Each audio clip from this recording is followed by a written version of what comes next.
أعوذ بالله من الشيطان الرجيم. بسم الله الرحمن الرحيم. إذا وقعت الواقعة ليس لوقعتها كاذبة خافضة رافعة. إذا رجت الأرض رجا وبست الجبال بسا فكانت هباء منبثا. وكنتم أزواجا ثلاثة فأصحاب الميمنة ما أصحاب الميمنة وأصحاب المشأمة ما أصحاب المشأمة والسابقون السابقون أولئك المقربون في جنات النعيم. ثلة من الأولين وقليل من الآخرين على سرر موضونة متكئين عليها متقابلين. يطوف عليهم ولدان مخلدون بأكواب وأباريق وكأس من معين لا يصدعون عنها ولا ينزفون. وفاكهة مما يتخيرون ولحم طير مما يشتهون. وحور عين كأمثال اللؤلؤ المكنون جزاء بما كانوا يعملون. لا يسمعون فيها لغوا ولا تأثيما إلا قيلا سلاما سلاما. وأصحاب اليمين ما أصحاب اليمين في سدر مخضود وطلح منضود وظل ممدود وماء مسكوب. وفاكهة كثيرة لا مقطوعة ولا ممنوعة وفرش مرفوعة.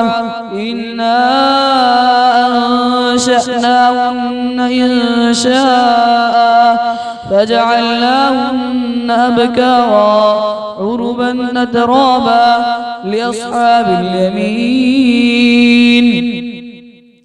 ثلة من الأولين وثلة من الآخرين.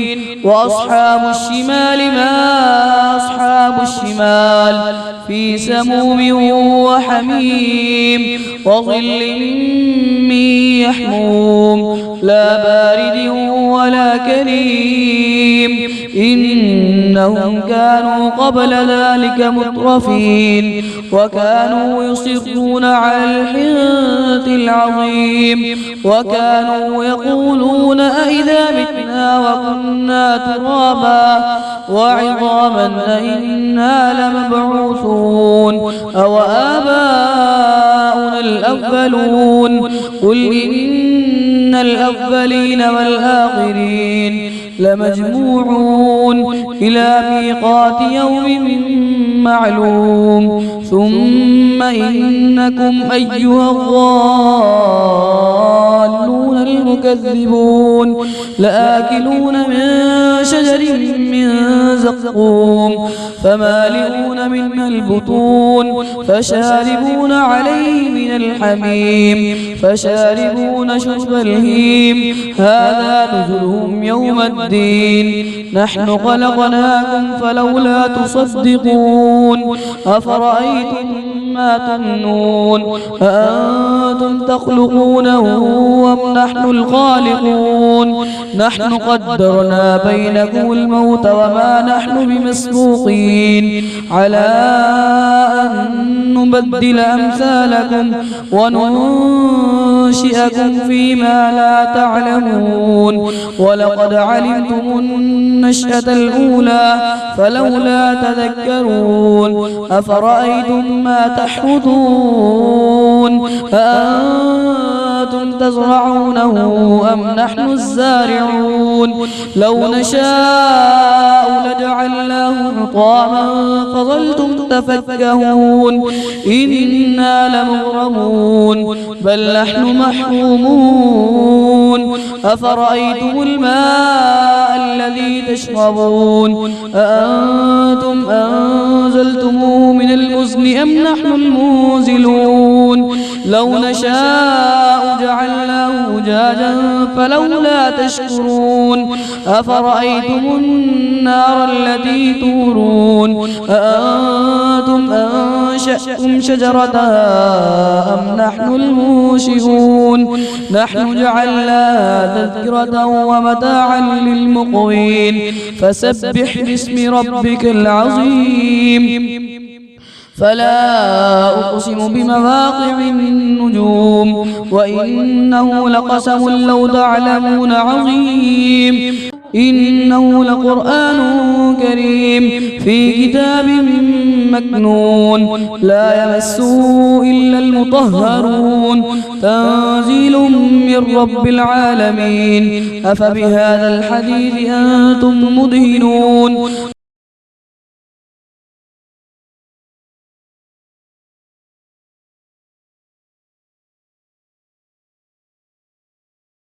فلولا إذا بلغت الحلقوم وأنتم حينئذ تنظرون ونحن أقرب إليه منكم ولكن لا تبصرون فلولا إن كنتم غير مدينين ترجعونها إن كنتم صادقين فأما إن كان من المقربين فروح وريحان وجنة نعيم وأما إن كان من أصحاب اليمين فسلام لك من أصحاب اليمين وأما إن كان من المكذبين الضالين فنزل من حميم وتصلية جحيم إن هذا لهو حق اليقين